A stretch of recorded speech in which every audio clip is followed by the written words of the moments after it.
ओम शांति। आज 17 नवंबर 2020 की साकार मुरली।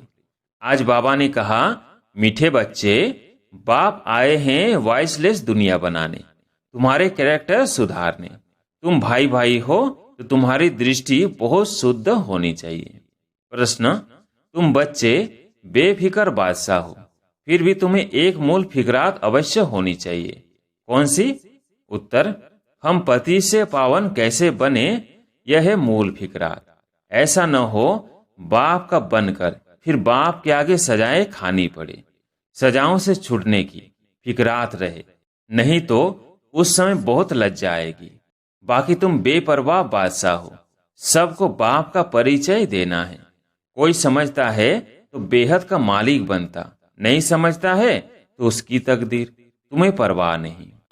ओम शांति। रूहानी बाप जिसका नाम शिव है, वह बैठ अपने बच्चों को समझाते हैं। रूहानी बाप सभी का एक ही है। पहले पहले यह बात समझानी है तो फिर आगे समझना सहज होगा। अगर बाप का परिचय ही नहीं मिला होगा तो प्रश्न करते रहेंगे। पहले पहले तो यह निश्चय कराना है। सारी दुनिया को यह पता नहीं है कि गीता का भगवान कौन है। वो कृष्ण के लिए कह देते, हम कहते परमपिता परमात्मा शिव गीता का भगवान है। वही ज्ञान का सागर है। मुख्य है सर्वशास्त्रमय शिरोमणि गीता। भगवान के लिए ही कहते हैं, हे प्रभु तेरी गत मत न्यारी। कृष्ण के लिए ऐसे नहीं कहेंगे। बाप जो सत्य है वह जरूर सत्य ही सुनाएंगे। दुनिया पहले नई सतो प्रधान थी, अभी दुनिया पुरानी तमो प्रधान है। दुनिया को बदलने वाला एक बाप ही है। बाप कैसे बदलते हैं वो भी समझना चाहिए। आत्मा जब सतो प्रधान बने तब दुनिया भी सतो प्रधान स्थापन हो। पहले पहले तुम बच्चों को अंतर्मुख होना है, जास्ती तीक तीक नहीं करनी है। अंदर घुसते हैं तो बहुत चित्र देख पूछते ही रहते हैं। पहले पहले समझानी ही एक बात चाहिए, जास्ती पूछने की मार्जिन न मिले। बोलो, पहले तो एक बात पर निश्चय करो, फिर तुम 84 जन्मों के चक्र पर ले आ सकते हो। बाप कहते हैं, मैं बहुत जन्मों के अंत में प्रवेश करता हूं। इनको ही बाप कहते हैं। तुम अपने जन्मों को नहीं जानते हो। बाप हमको प्रजापिता ब्रह्मा द्वारा समझाते हैं। पहले पहले अलग पर ही समझाते हैं। अलग समझने से फिर कोई संशय नहीं होगा। बोलो, बाप सत्य है, वो भी असत्य नहीं सुनाते। बेहद का बाप ही राजयोग सिखलाते हैं। शिवरात्रि गाई जाती है तो जरूर शिव यहाँ आए होंगे ना। जैसे कृष्ण जयंती भी यहाँ मनाते हैं। कहते हैं, मैं ब्रह्मा द्वारा स्थापना करता हूँ। उस एक ही निराकार बाप के सब बच्चे हैं। तुम भी उनकी औलाद हो और फिर प्रजापिता ब्रह्मा की भी औलाद हो। प्रजापिता ब्रह्मा द्वारा स्थापना की तो जरूर ब्राह्मण ब्राह्मणियां होंगे, बहन भाई होंगे। इसमें पवित्रता रहती है। गृहस्थ व्यवहार में रहते पवित्र रहने की यह भीति।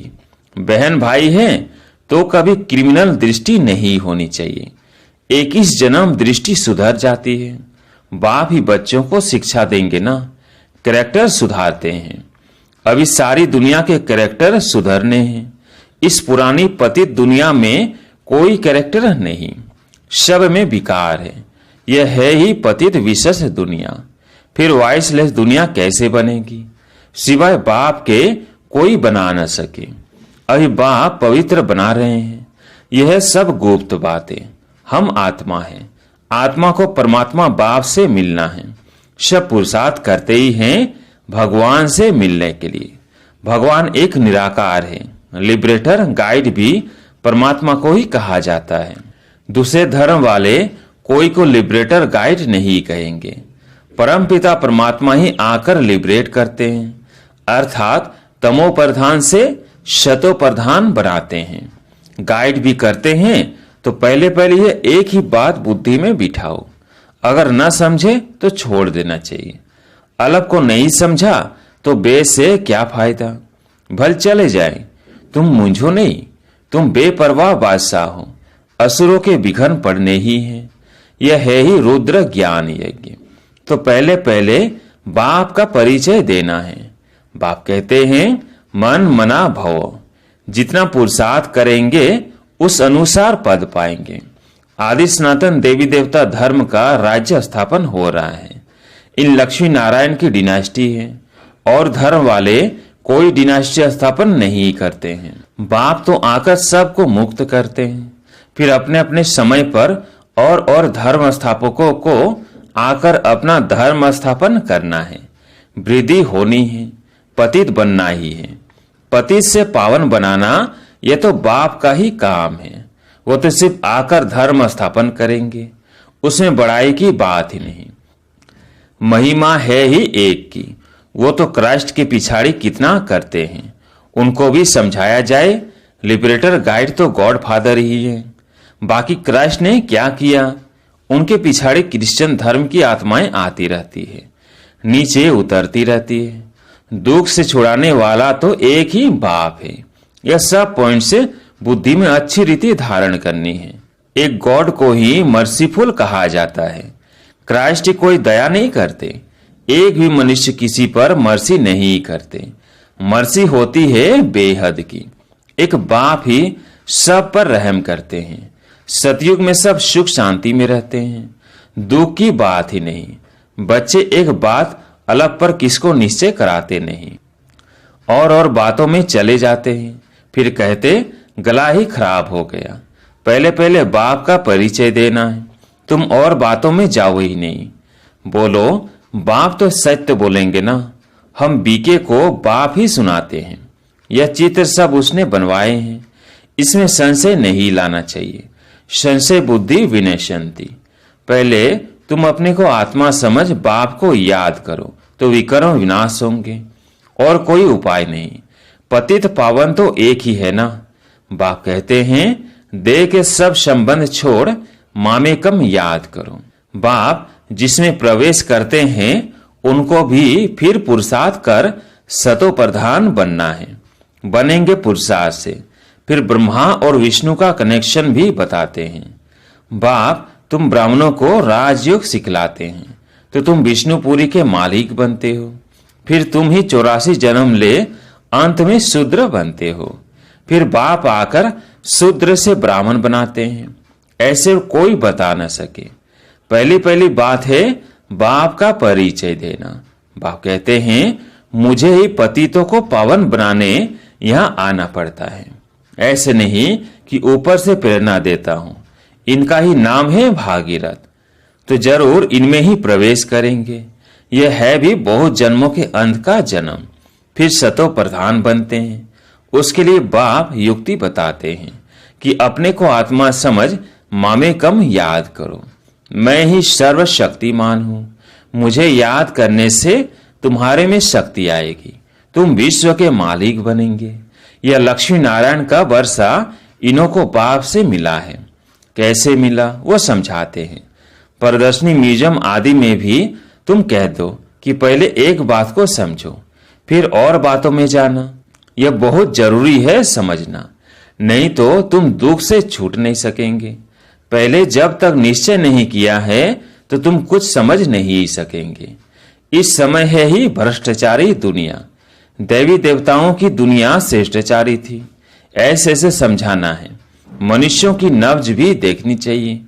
कुछ समझता है या तवाई है। अगर तवाई है तो फिर छोड़ देना चाहिए। टाइम वेस्ट नहीं करना चाहिए। चात्रक पात्र को परखने की भी बुद्धि चाहिए। जो समझने वाला होगा उनका चेहरा ही बदल जाएगा। पहले पहले तो खुशी की बात देनी है। बेहद के बाप से बेहद का बदसा मिलना है ना। बाबा जानते हैं याद की यात्रा में बच्चे बहुत ढीले हैं। बाप को याद करने की मेहनत है, उसमें ही माया बहुत बिघन डालती है। यह भी खेल बना हुआ है।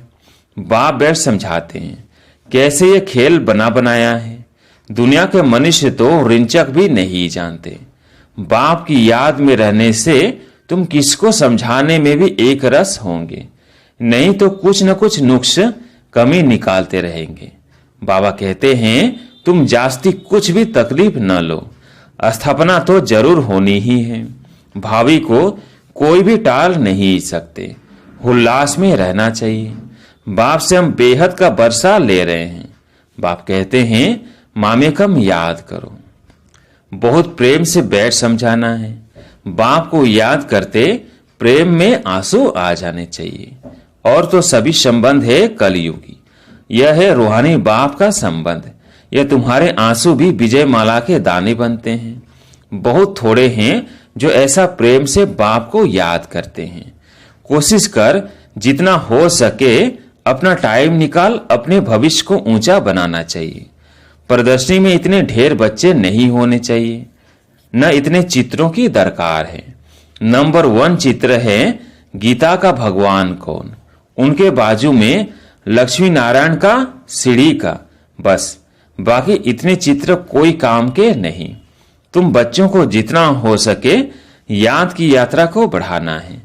मूल फिक्रात रखनी है कि पति से पावन कैसे बने। बाबा का बनकर और फिर बाबा के आगे जाकर सजा खाएं, यह तो बड़ी दुर्गति की बात है। अभी याद की यात्रा पर नहीं रहेंगे तो फिर बाप के आगे सजा खाने समय बहुत बहुत लज्जा आएगी। सजा ना खानी पड़े, ये सबसे जास्ती फुरना रखना है। तुम रूप भी हो, बसंत भी हो। बाबा भी कहते हैं मैं रूप भी हूं, बसंत भी हूं, छोटी सी बिंदी हूं और फिर ज्ञान का सागर भी हूं। तुम्हारी आत्मा में सारा ज्ञान भरते हैं। 84 जन्मों का सारा राज तुम्हारी बुद्धि में है। तुम ज्ञान का स्वरूप बन ज्ञान की वर्षा करते हो। ज्ञान का एक एक रतन कितना अमूल्य है, इनकी वैल्यू कोई कर न सके। इसलिए बाबा कहते हैं पद्मा पदम भाग्यशाली। तुम्हारे चरणों में पदम की निशानी भी दिखाते हैं, इनको कोई समझ न सके। मनुष्य पदमपति नाम रखते हैं, समझते हैं इनके पास बहुत धन है। पदमपति का एक सरनेम भी रखते हैं। बाप सब बातें समझाते हैं, फिर कहते हैं मूल बात है कि बाप को और 84 के चक्र को याद करो। यह नॉलेज भारतवासियों के लिए ही है। तुम ही 84 जन्म लेते हो, यह भी समझ की बात है ना। और कोई सन्यासी आदि को सौदर्शन चक्रधारी भी नहीं कहेंगे, देवताओं को भी नहीं कहेंगे। देवताओं में ज्ञान होता ही नहीं। तुम कहेंगे हमारे में सारा ज्ञान है, इन लक्ष्मी नारायण में नहीं है। बाप तो यथार्थ बात समझाते हैं ना।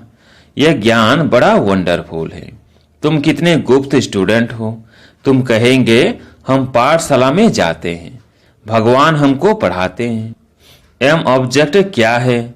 हम यह अर्थात लक्ष्मी नारायण बनेंगे। मनुष्य सुनकर वंडर खाएंगे। हम अपने हेड ऑफिस में जाते हैं, क्या पढ़ते हो? मनुष्य देवता। बेगा से प्रिंस बनने की पढ़ाई पढ़ रहे हो। तुम्हारे चित्र भी फर्स्ट क्लास है। धन दान भी हमेशा पात्र को किया जाता है। पात्र तुमको कहाँ मिलेंगे? शिव के, लक्ष्मी नारायण के, राम सीता के मंदिरों में। वहां जाकर तुम उन्हों की सेवा करो, अपना टाइम वेस्ट नहीं करो। गंगा नदी पर भी जाकर तुम समझाओ पतित पावनी गंगा है या परमपिता परमात्मा है। सर्व की सदगति यह पानी करेगा या बेहद का बाप करेगा? तुम इस पर अच्छी रीति समझा सकते हो।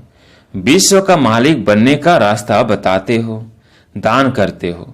कौड़ी जैसे मनुष्य को हीरे जैसे विश्व का मालिक बनाते हो। भारत विश्व का मालिक था ना। तुम ब्राह्मणों का देवताओं से भी उत्तम कुल है। यह बाबा तो समझते हैं मैं बाप का एक ही सिकिलधा बच्चा हूं। बाबा ने हमारा यह शरीर लोन पर लिया है। तुम्हारे सिवाय और कोई भी यह बातें समझ न सके।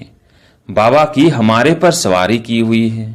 हमने बाबा को कूल्हे पर बिठाया है, अर्थात शरीर दिया है कि सर्विस करो। उनका अब्जा फिर वो कितना देते हैं, जो हमको सबसे ऊंच कंधे पर चढ़ाते हैं, नंबर 1 ले जाते हैं। बाप को बच्चे प्यारे लगते हैं तो उनको कंधे पर चढ़ाते हैं ना। माँ बच्चे को सिर्फ गोद तक लेती है, बाप तो कंधे पर चढ़ाते हैं। पाठशाला को कभी कल्पना नहीं कहा जाता। स्कूल में हिस्ट्री ज्योग्राफी पढ़ते हैं, तो क्या वो कल्पना हुई? यह भी वर्ल्ड की हिस्ट्री ज्योग्राफी है ना। अच्छा, मीठे मीठे सिकिलधे बच्चों प्रति माता पिता बाप दादा का याद प्यार और गुड मॉर्निंग। रूहानी बाप की रूहानी बच्चों को नमस्ते। हम रूहानी बच्चों की रूहानी बाप दादा को याद प्यार गुड मॉर्निंग नमस्ते नमस्ते। धारणा के लिए मुख्य सार। पहला पॉइंट, बहुत प्रेम से बैठकर रूहानी बाप को याद करना है। याद में प्रेम के आंसू आ जाए तो आंसू विजय माला का दाना बन जाएंगे। अपना समय भविष्य प्रारब्ध बनाने में सफल करना है। दूसरा पॉइंट, अंतर्मुखी हो सबको अलग का परिचय देना है। ज्यादा तिक तिक नहीं करनी है।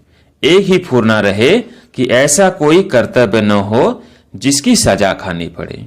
आज प्यारे मीठे बाबा का वरदान, शुभ भावना से सेवा करने वाले बाप समान अपकारियों पर भी उपकारी भव।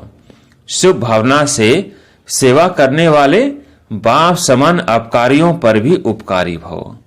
जैसे बाप अपकारियों पर उपकार करते हैं, ऐसे आपके सामने कैसी भी आत्मा हो, लेकिन अपने रहम की वृत्ति से शुभ भावना से उसे परिवर्तन कर दो। यही है सच्ची सेवा। जैसे साइंस वाले रेत में भी खेती पैदा कर देते हैं, ऐसे साइलेंस की शक्ति से रहमदिल बन अपकारियों पर भी उपकार कर धरनी को परिवर्तन करो। स्व परिवर्तन से शुभ भावना से कैसी भी आत्मा परिवर्तन हो जाएगी, क्योंकि शुभ भावना सफलता अवश्य प्राप्त कराती है। स्लोगन, ज्ञान का सिमरण करना ही सदा हर्षित रहने का आधार है। ज्ञान का सिमरण करना ही सदा हर्षित रहने का आधार है। अच्छा, ओम शांति।